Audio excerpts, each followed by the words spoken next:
channel, Ginger Ninja's Movie Reviews. I am the Ginger Ninja and these are my movie reviews. If you're new to the channel, thank you very much for tuning in, stopping by and checking it out. It really is appreciated, and if you wouldn't mind, please do consider giving this video a thumbs up and subscribing to my channel for future content. For returning viewers, thank you very much for returning. Your support is appreciated. Now you might be wondering what we're doing here today. Today is Tuesday and therefore it is a Tubi Tuesday review. Last time I did one of these, a couple of weeks back, we looked at Maniac Cop. This week we're checking out the sequel, Maniac Cop 2. Now this one came out 2 years after the original, so released in 1990. It is again directed by William Lustig. It does star, from the original, Bruce Campbell as Jack Forrest, Laureen Landon as Teresa Mallory, and Robert Z'Dar as the Maniac Cop himself, Matt Cordell. Also included in the cast are Robert Darby, Claudia Christian, Michael Lerner, Clarence William III and Leo Rossi, along with many others. I will be discussing plot specifics and spoilers that relate to both this movie and the original one, so if you have not seen either, spoiler alert ahead.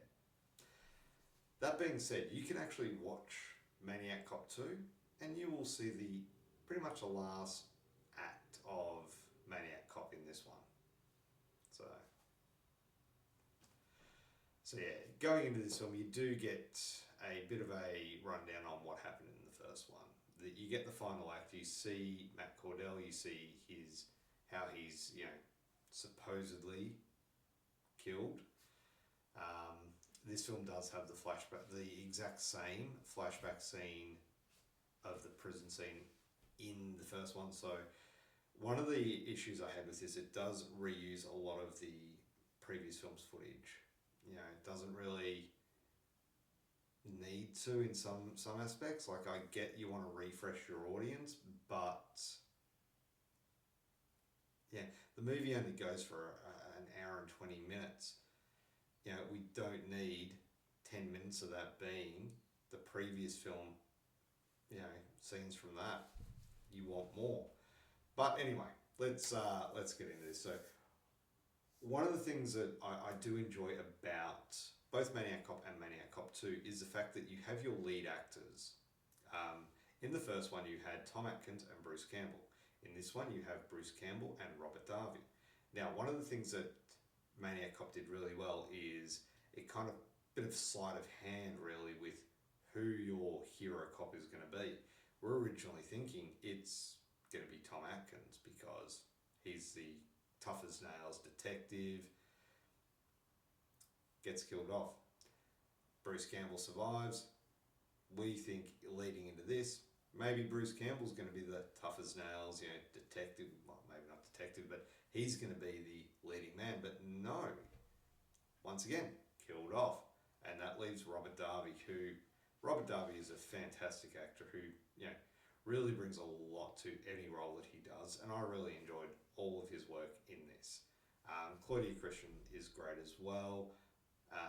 The entire cast do a great job. The scenes that I really enjoyed though are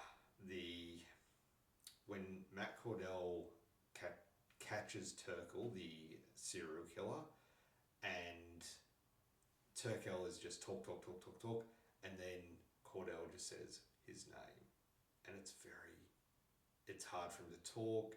You see his face is all mashed up, and he's more of a zombie in this one than he was in the first one. He was deranged, he was a killer. In this one there's something definitely more supernatural about him. The way he looks, the movements of him, he looks bigger.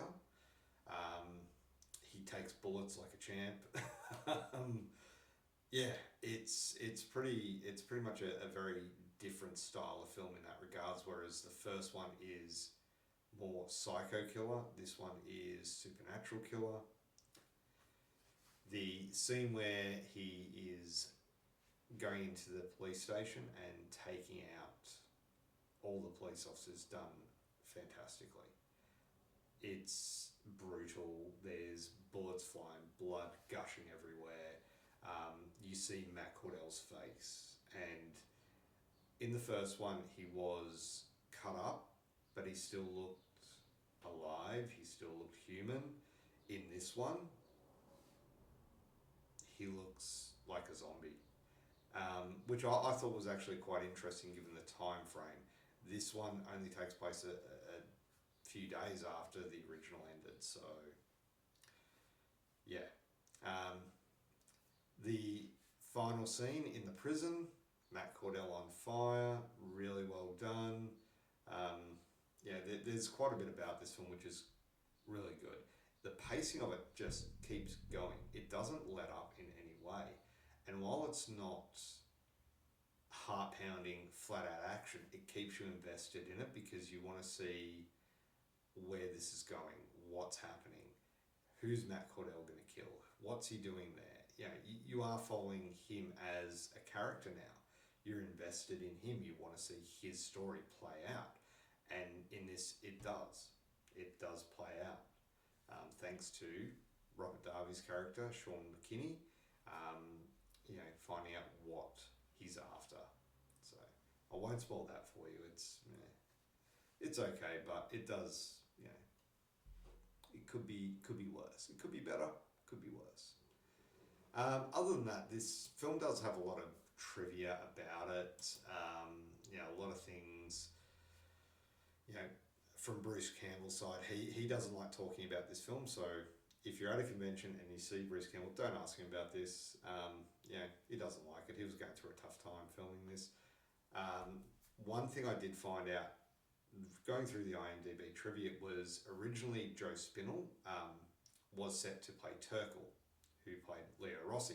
Now, Joe Spinell was in the film Maniac, which was again directed by William Lustig. Spinell was the main lead character in Maniac, and he was supposed to play the Maniac in this that the Maniac Cop teams up with, and they were supposed to tie in together, creating a shared universe. Unfortunately, Joe Spinell passed away before filming began on this film, and he was replaced by Leo Rossi, who did a terrific job.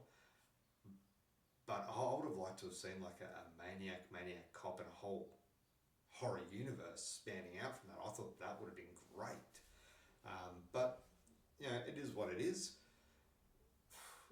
I really did think that would have been great. Because Maniac, if you have seen that, it's a brutal film. Like, I still remember the VHS cover, like just the "I warned you not to go out tonight" tagline. But that's a completely different movie. So overall, Maniac Cop 2, given the fact that it does use about 5 to 10 minutes, closer to 10 minutes of the original movie in this, I'm going to give it a 7 out of 10.